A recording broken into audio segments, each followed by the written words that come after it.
સૌપ્રથમ આપ સૌનું હાર્દિક સ્વાગત કરું છું. હું ડોક્ટર રમેશ ગુર્જર. આજના આ સેશનની અંદર આપણે સૌ વાતચીત કરવા જઈ રહ્યા છીએ ડિફરન્ટ સ્કોલરશિપ જે છે એ આપણને કઈ કઈ મળી શકે.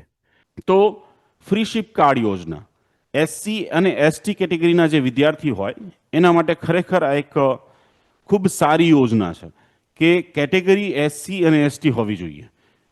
આ યોજના જે છે એ ફ્રી શિપ કાર્ડ યોજના નામ છે, જે રાજ્યના એસસી એસટી કેટેગરીના વિદ્યાર્થીઓ હોય જેમને પ્રાઇવેટ અને સેલ્ફ ફાઇનાન્સ કોલેજમાં ભણવું હોય તો એની ફીસ 0 થઈ જશે.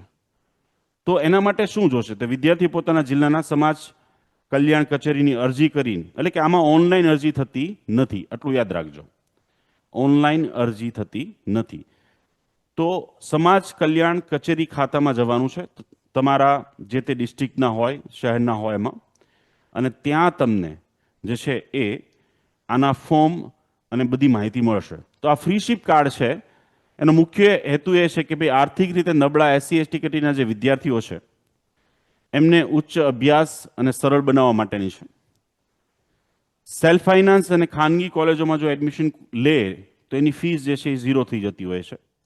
એટલે ફોર એક્ઝામ્પલ, એક વિદ્યાર્થી એસસી એસટી કેટેગરીનો છે અને એમની આવક 2.5 લાખથી ઓછી છે, યાદ રાખજો, એમની આવક 2.5 લાખથી ઓછી છે, તો એ વિદ્યાર્થી અદાણી ભુજમાં પણ જો એડમિશન લે, ઓફકોર્સ પાછો અહીંયા રિપીટ એ કરીશ કે ભાઈ પ્રાઇવેટ અને ખાનગી કોલેજમાં જે એડમિશન મળે છે એમને એ શેના બેઝ ઉપર મળે છે? નીટના માર્ક્સ ઉપર.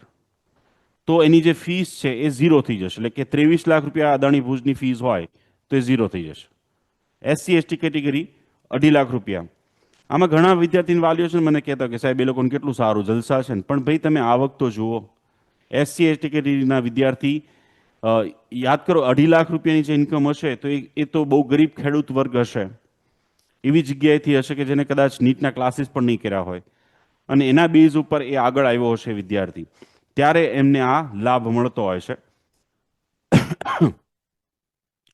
નેક્સ્ટ વાત કરીએ તો સમાજ કલ્યાણની કચેરીમાં જવાનું છે તમામ જરૂરી દસ્તાવેજો લઈને, અને ત્યાં ઓફલાઈન એપ્લિકેશન થતી હોય છે. એપ્લિકેશન કર્યા પછી તમને એક ફ્રી શિપ કાર્ડ મળી જતું હોય છે અને એ કાર્ડ તમારે સબમિટ કરાવવાનું હોય છે કોલેજની અંદર, અને તમારી જે ફીસ છે સેલ્ફ ફાઇનાન્સ અથવા તો ખાનગી કોલેજમાં મેળવેલી એ બધી જ જે છે ફીસ એ 0 થઈ જતી હોય છે.